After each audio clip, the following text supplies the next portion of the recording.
Okay, everybody, this is Sheets, and we're going to be going through week 5 of the survivor pool analysis.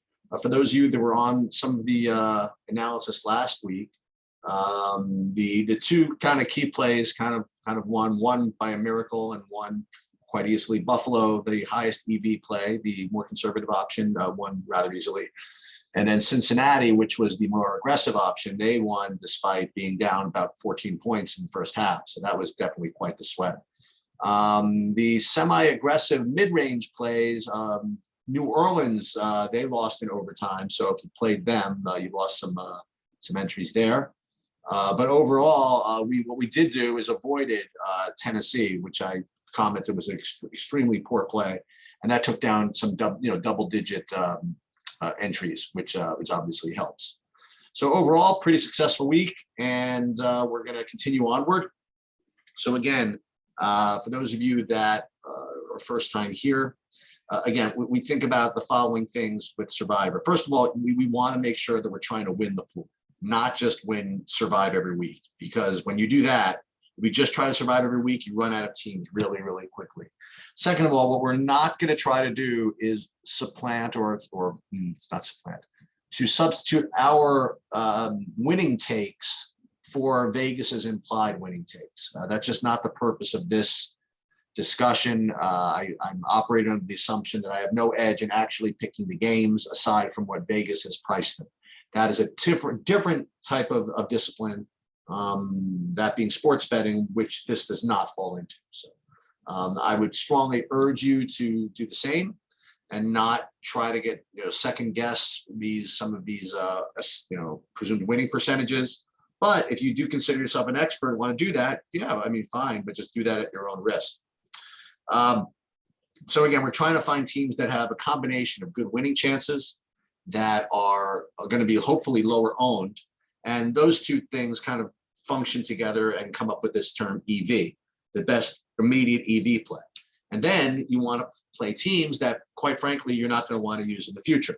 Because again, you want to get through that entire puzzle, that entire grid to the end. So you want to avoid teams that you're either have no other good spots later, or you want to avoid teams also, or use teams now that have, maybe they do have a good spot later, but they're going to be so highly owned that you're probably not going to want to use it. I'll give you an example. Like, here's an example of that. I'm not saying that these guys are even in play this week, but I was thinking about it, so I figured I would throw this out there. I want to use Atlanta as an example because my partner, a good friend of mine, pointed this out to me. So Atlanta, they're certainly not one of the top EV plays, so you probably wouldn't consider them anyway. But if you were in a really, really big, pool that you really want to like double, triple picks later, you might see this low future value number and say, ooh, maybe this could be a really, really good aggressive play, to take a little bit of an EV hit, with the idea that you're never going to use them in the future. But then you say, well, wait a minute, what about week 16? So week 16, they actually are a very, very strong option at home against Detroit. They're one of the top 5 options. So you would think, whoa, maybe they do have future value here, so maybe I should save them. However, you think about it, who's going to use Atlanta this week? Nobody. Who's going to use them ever from now until here? Probably nobody. So the point is that Atlanta is going to be available to the entire pool pretty much in week 16. So week 16 Atlanta is probably going to end up being an extremely popular play. So there's no real value in holding Atlanta for week 16, because when it comes to week 16, you're probably going to want to fade them anyway, right? So that's that. Now, again, do you want to play Atlanta? I mean, yeah, I would say that in deep pools where they're double picks, where you really need to be aggressive, I actually do think Atlanta is not the worst play in the world. Take also, so here's the difference. Take Carolina as kind of a parallel team. So Carolina, they are similar. They have like kind of like fishy EV, but they have one future value point, of which it's here. Like in week 14, Carolina can be used against Atlanta. But what's different here is that Carolina is not going to be insanely popular in week 14. okay? Because a lot of people have already used them in the last couple, people have used them in the last couple of weeks. So that's why Carolina is probably more of a save this week than Atlanta would be. But again, that's like way down the board. Let's start by let's look at the quote unquote better plays. So let's look at these teams rated by EV. So you do have, it's kind of an interesting little dispersion. So you have Tampa as the top EV play. Let's actually sort this instead of by average. I found that Office Football Pool is a little bit more accurate. So let's sort it by this. Works out to be somewhat similar. You have Tampa as the top EV play, followed by Minnesota, then Baltimore close behind, and then kind of a bunching of New England, Arizona, Dallas, and Vegas. And then you have these aggressive plays, like I mentioned before, Tennessee, Atlanta. One team you can knock out right away is Tennessee, because in week 11 and 14, those are incredibly strong options. So how do you separate all this mess? So what I would say is that between these top three plays, Minnesota is kind of the standout, because they're maybe not the top EV play, but you'll see that they have very, very little future value, if at all. Like if you kind of scroll along here, I mean, maybe at Detroit in week 13, that could be the only chance that you can use them. So that gives them very, very little future value. So that, to me, is probably the strongest play of these high EV spots. Tampa, as you can see, I mean, they have, you could use them anywhere.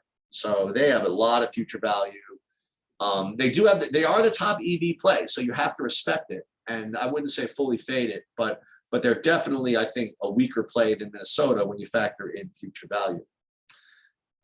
Baltimore, between Baltimore and New England, I think it's close. Baltimore, when I first looked at it, it looks like they have a lot of future value, but I mean, they're home against Minnesota here. I mean, is that such a great play? I mean, you have Indianapolis, probably a better option there. Maybe Baltimore is not the worst save in the world. I don't know. I mean, I originally thought Baltimore was kind of the best play of this range, but maybe not. Maybe New England is a little bit better. Maybe they do have a little less future value. So week 7, you could play them, and then all the way to week 17.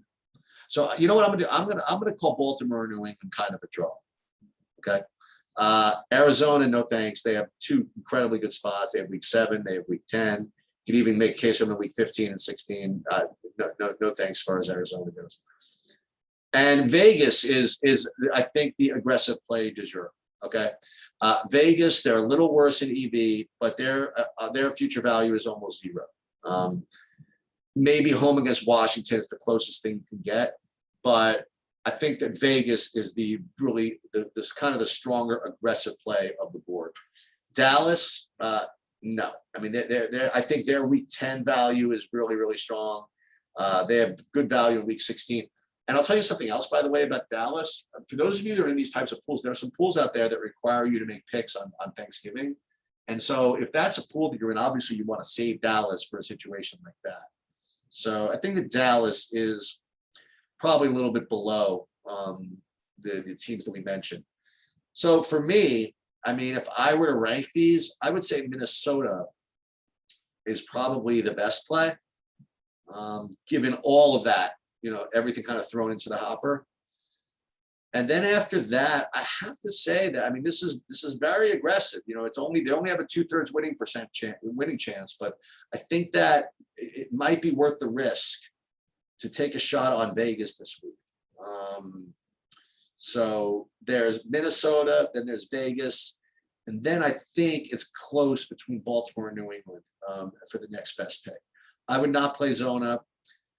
Tampa, I mean, I really would prefer you save that. I know they're the top EV play, but if you want, this is just my opinion. I really think you should save it and take a little bit of risk elsewhere. I would play Minnesota, Baltimore, Vegas. If you want a real deep punt, maybe Atlanta. But yeah, that's pretty much it.